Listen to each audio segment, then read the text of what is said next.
Your pastor knows Sunday worship is not in the Bible. Ask him why. This message is not an attack. It's a wake-up call. Millions of sincere Christians attend church every Sunday, believing they're honoring God. But there's one question few dare to ask. If Sunday worship isn't in the Bible, why does your pastor promote it? Let's look at the facts. From the very beginning, God set aside one specific day as holy, the seventh day, not the first. In Genesis chapter 2-3, after creating the world in 6 days, God rested on the seventh day, blessed it, and sanctified it. This was before sin, before Abraham, before Israel, before there was such a thing as a Jew. The Sabbath was God's gift to humanity. When God gave the 10 Commandments in Exodus 20:8-11, he said, "Remember the Sabbath day to keep it holy. The seventh day is the Sabbath of the Lord thy God."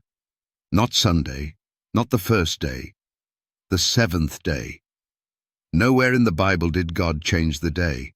Jesus kept the Sabbath, Luke 4:16. He called himself Lord of the Sabbath, Mark 2:28. And he said in Matthew 5:17, "Do not think that I came to destroy the law. I did not come to destroy, but to fulfill." Even after his death and resurrection, his followers continued keeping the Sabbath. In Acts 17:2, Paul kept the Sabbath as his custom was. In Acts 18:4, he reasoned every Sabbath in the synagogue. Now ask yourself this: if Jesus never changed the Sabbath, if the apostles never changed it, who did? History answers that question, and it's not your Bible. In 321 AD, Roman Emperor Constantine, a former sun worshipper, issued the first Sunday law. On the venerable day of the sun, let the magistrates and people rest. This was a political move, not a biblical one. Later, the Roman Catholic Church claimed authority for changing the Sabbath from Saturday to Sunday. Here's what their own writings say. Sunday is our mark of authority. The Church is above the Bible, and this transference of Sabbath observance is proof of that fact. Catholic Record, September 1, 1923. The observance of Sunday by Protestants is a homage they pay in spite of themselves to the authority of the Catholic Church. Monsignor Louis Segur, plain talk about the Protestantism of today. Your pastor may know this, theologians certainly do, yet Sunday worship continues, not because it's biblical, but because it's tradition. So here's the challenge. Disprove that the Sabbath is the seventh day. Disprove that Jesus and his apostles kept it.